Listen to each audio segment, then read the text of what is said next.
Patriot is 2nd Battalion, 32nd Field Artillery Regiment. We were a field artillery battalion that was told to park their guns and go be infantry. And it was the second time that the battalion had been told to do that. And I'll talk about that in a little bit in a minute. Before I get started, I am still on active duty, so they throw me in jail. The black helicopters come if I don't show you this. I want to speak candidly about Iraq, and I want to speak candidly about what your American soldiers have done there. So I'm speaking for myself. I'm not speaking for the government or anything like that. And then my publisher will kill me if I don't one more time show a picture of the book. But with that out of the way, I'd like to get right to business. It's kind of special to be able to talk so much about the Iraq War right now, because just a few days ago, the last convoy rolled across the border back into Kuwait, and for us, for America, hopefully the Iraq War is over. I'll talk a little bit at the end about what I think the future holds for Iraq, but for us, the war is over. But I think it's useful to just review together what we've been through as a country. It seems like a million years ago that we captured Saddam Hussein, and we had the contractors that were killed in Fallujah, and then we had the big Battle of Fallujah. But it really was not, in the grand scheme of things, that long ago. And then that really took us up to the elections in November of '04, and then really there was a period where we were really just in a very tough knife fight in Iraq, and it was really in a lot of ways, I hate to say it, but in a lot of ways adrift, where we just, every unit was fighting their hearts out and doing the best that they could there, but every unit was kind of doing what they thought was best. And that really culminated in 2006, because there was kind of a conception at the time in the Army that we're the problem. The reason that everybody's so upset is because America's here. So if we can make ourselves less visible, then maybe violence will go down. So we all, as an Army, started to move out of the cities and started to move into big bases outside of cities, onto these forward operating bases, FOBs, these super FOBs. And in 2006, Al-Qaeda blew up the Samarra Mosque, and that really just started a chain of events that led to just a descent into sectarian carnage. And I know back here there was a lot of talk, are we in a civil war, or are we not in a civil war? Well, you know what, it was just a really bad place to be at the time.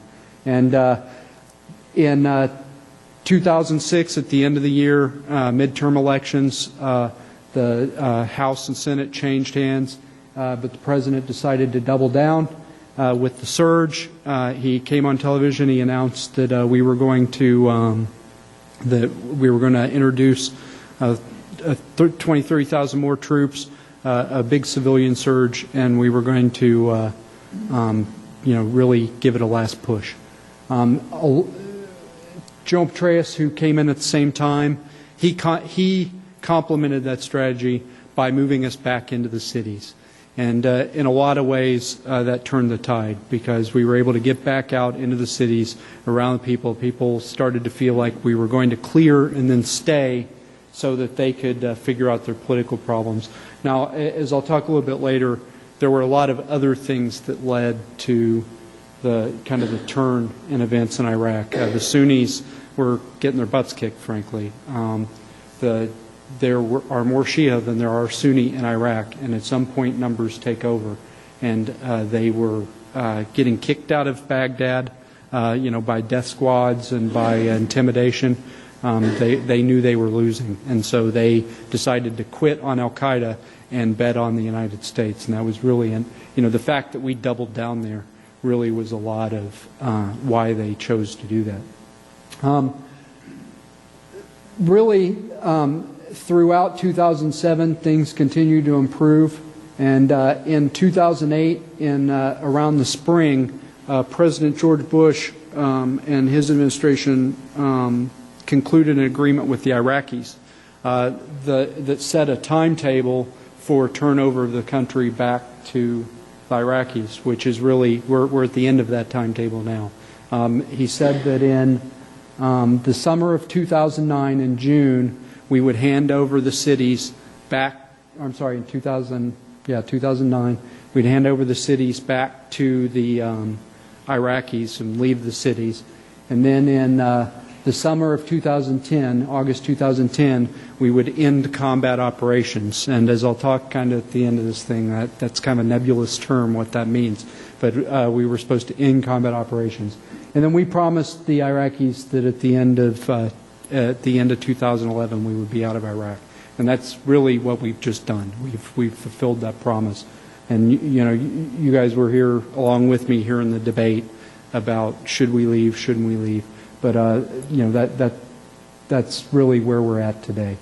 Task Force Patriot, as I said, 2nd Battalion, 37th Field Artillery, is part of 4th Brigade, 1st Infantry Division, or the Artillery Battalion for 4th Brigade, 1st Infantry Division. And that brigade really was a function of this period right here when the Army really started to realize, this Iraq thing isn't going to go away. It's just, and it was really starting to turn into a knife fight, or it was continuing to be a knife fight. And they decided they needed a bigger Army. And so they started this plan, grow the Army, and the 4th Brigade was one of the brigades that got stood up as part of that. In 2007 time frame, right as the surge was going in, 4th Brigade went in.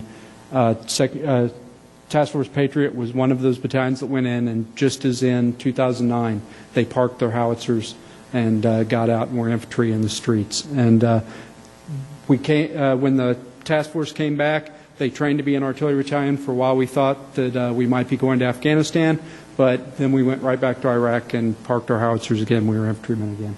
So that kind of sets the stage for our, kind of where we fall in the timeline. But I promise this is the only map I'll show you.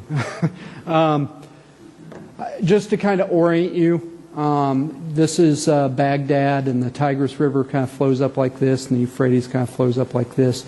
And as you've all heard on the news, there's really three kind of major factions in Iraq. There's the Kurds, who are up here in Iraqi Kurdistan.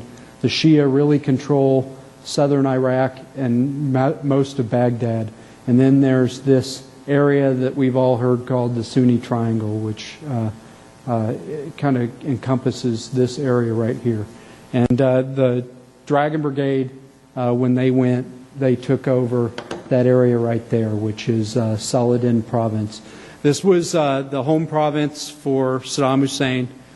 During the boom years of Saddam Hussein, this was the most favored province because this was where all of his family was from and where his base of support was from.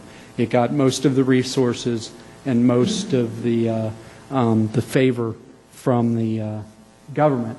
And that's why when we invaded, this is where the insurgency was really the worst, because these were the outgroup. These are the people who lost when Saddam Hussein lost. And that, we were still feeling those effects in 2009. And this is this area here is really where Task Force Patriot operated. There's a base here which you can't really see on Google Maps.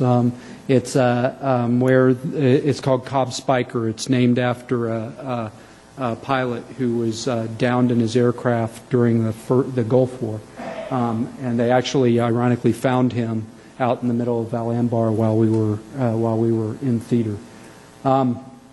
The major cities that we had were Tikrit, which was really was the capital of the province and really kind of the most favored city. And then we had this little garden spot called Adur that I'll talk about a little bit later.